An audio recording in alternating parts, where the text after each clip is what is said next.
with you. If you have been following my channel or my Facebook or Instagram, you can see that I have a lot coming through right now around the divine feminine and learning what that really means. What does it mean to be a woman in the world today? And what is the potential of being a woman in the world today? Because we are powerful, we are fiery, we are grounded, we flow, we are everything. We are the priestess, we are the goddess, we are the temptress, we are the witch. All of these archetypes are within each of us.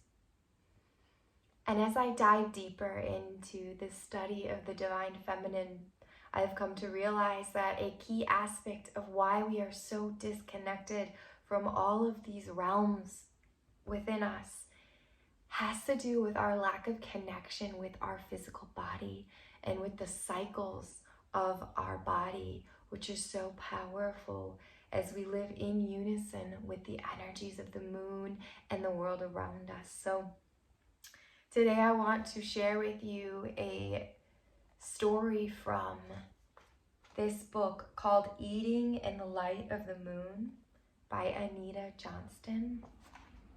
So the book itself is really about the relationship between women and food, but she's extremely powerful in the way she shares because she speaks a lot about our relationship with shame and our own sexuality.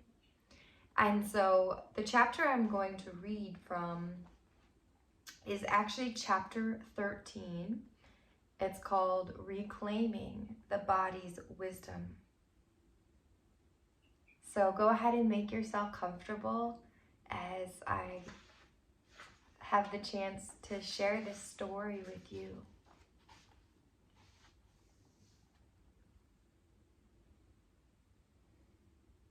Once upon a time, all people lived peacefully on the earth. There was a young girl named Tanya who lived in a small village at the edge of the woods. One day, Tanya was sitting on a mat weaving a new basket. She was becoming a very good basket weaver and had already woven quite a collection of harvest baskets for gathering the vegetables and flowers from her garden. When she stood up to reach for some grapevines to add to her basket, she noticed a little spot of blood on the mat where she had been sitting. This frightened her, and she immediately ran to get her mother. "Oh," said her mother when Tanya told her about the blood, "this is nothing to be afraid of. This is a very good sign." Tanya looked into her mother's face and saw that her eyes were dancing with joy. Her mother smiled and whispered excitedly, "This means your moon power is coming. It is now time for you to go to Auntie's and to learn women's earth magic." Taking Tanya by the hand, her mother led her to Auntie's cottage at the far edge of the woods. No words were spoken when Auntie greeted them. The two women looked at each other knowingly and smiled at Tanya. Tanya loved visiting Auntie. She had an enchanting, magical place filled with wondrous treasures, silks and beautiful beads, exotic feathers, amazing seashells, and incredible crystals and stones of all shapes and colors. Auntie gave Tanya a stack of bright red cloth pads and a bowl made out of red clay. "Take one of these," she said. "As more blood flows, the pad will soak it up. When it is full, Rinse it in this bowl with some water from the stream near your garden. Then take the water in the bowl and use it to water your plants. More blood? Asked Tanya. Does this mean I am hurt? Oh no, said Auntie, reassuring her. All girls get this flow when it is time for them to become women. It is Mother Nature's way of letting them know that they are ready to learn about the woman power that flows within them. And every month, the flow will return to remind them of their power in case they forget. What is this power? How would someone forget their power? Tanya asked. We will talk more later, said the older woman. First, I want you to take one of these baskets and gather some herbs in the woods. She instructed Tanya to collect some blessed thistle, chamomile, and lady's slipper flowers, false unicorn, and marshmallow roots, a bit of cramp bark, and some mountain raspberry leaves. Tanya was pleased with the task and quickly forgot about her concerns. She loved wandering in the woods collecting roots and flowers, and she had learned what these plants looked like and where they lived when she was still quite little. She tucked one of the new pads in her pants, and with a moss basket in her hand, she headed out into the woods. It was late in the afternoon when she returned. Auntie had a kettle of warm water heating in the kitchen. They prepared the herbs and put them into the hot water to steep. Auntie gave Tanya a cup of the hot herb tea and said, "Sit down and drink this. We have much to talk about." "Oh yes," said Tanya, feeling much more curious than afraid. "Tell me about woman power." Auntie sat back in her wooden rocking chair and began to speak.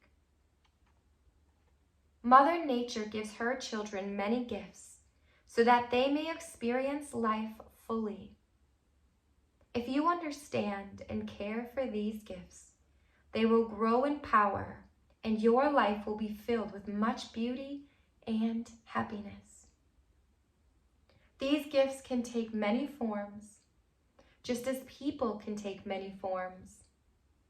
But there is one gift whose form is the same for all who are female. It is the gift of the flow, which comes every month. The flow is a gateway for entering the great river of feelings that runs through all life. It will carry you into the deep waters of your emotions, where you will receive the power that comes with trusting your heart. The power to know when you truly know something. When a woman is about to enter her moon time, she becomes very, very sensitive. It is the time when she feels things the most strongly. The time when her ability to see the invisible around her is the sharpest. The time when her dreams and visions are the most powerful. It is a sacred time. Auntie then leaned forward and looked at Tanya and spoke these words of caution. As with any power, if it is not treated with care and honor, it can become very destructive. Some women stop listening to their feelings. They throw away their ability to see the invisible, and they quiet the voice that speaks to them from within. "Why would anyone want to do that?" asked Tanya. "Because," replied Auntie, "sometimes they are afraid to speak their truth because others around them might not like what they have to say. So they act and pretend like things are all right with them when they are not. They say yes to things when they want to say no." "And then what happens?" asked Tanya. "At their moon time, when they are most sensitive to their truth, They are unable to lie to themselves any longer, and the river of feelings that had been dammed up throughout the month comes bursting forth in a torrent of hurt and anger. A woman in this situation can say or do some very harmful, hurtful things. Those around her cannot understand why she has such strong feelings about things that seem so small, because they don't know that she has held back her truth for so long. And the woman forgets about the power of being in her truth. She thinks something is wrong with her, and she calls her gift a curse. "Oh," said Tanya, "is that what you meant by women forgetting about their power?" "Yes," said Auntie, pleased that the young girl seemed to understand so quickly. "And that is why it is important to honor this gift from Mother Nature, to trust your feelings, to listen to that inner voice, to know that you truly can see the invisible." Auntie poured Tanya another cup of tea and continued. "When it is your moon time, your power time, you need to spend much more time with yourself, your thoughts, and your feelings. It is time to go within yourself. If you spend too much time with others and become too busy with the outside world, you will become resentful and grumpy. You may even find that you get belly cramps or backaches. Why is this?" asked Tanya. "Because Mother Nature is calling you to go within. There is a time for being busy outside of yourself and a time to be still and go within. Whenever you fight the natural rhythms of the moon and the earth and your body, it can be very uncomfortable, even painful." Tanya nodded her head in understanding, and Auntie continued. "When you are in your moon time, you will need more sleep than usual. It is very important to know this. You will receive many very strong dreams from the dream maker. They will be dreams for healing and dreams for guidance. You need to pay attention to them."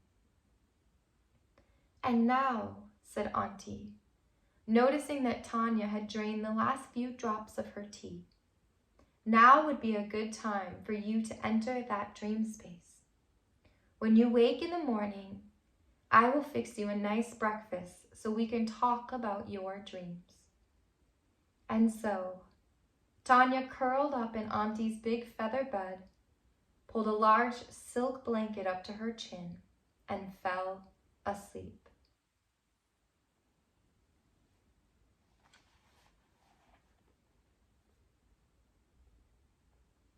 I encourage you to consider what your relationship is like with your menstrual cycle. How could it be different?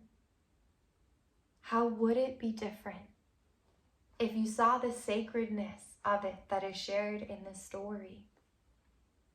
The sacredness of you as a woman, powerful and brave and strong. Our power exists within our cycles when we honor ourselves. We honor the flow of life that moves through us. So I encourage you to explore your relationship with your cycle, to explore the feelings that you carry around it, to explore the way that you show up when you are in flow. Do you honor your body? Do you give yourself space and time to be with yourself, to learn from the month, the cycle you just went through, and to receive any information to gain more clarity and knowing of yourself and your development? You are so powerful. But you have to learn how to tap into that power, to stand in that power, to know your power. You are a goddess, destined for greatness. Embody it and know it as your truth. And I encourage you to share. Be brave and share below in the comments. How is your relationship with your cycle? How does your cycle come through your body? What does it feel like? Do you honor it? I look forward to exploring this topic with you so that we can grow together, that we can stand in our power side by side, and we can be stewards of this earth. Blessings, my sisters. I love you.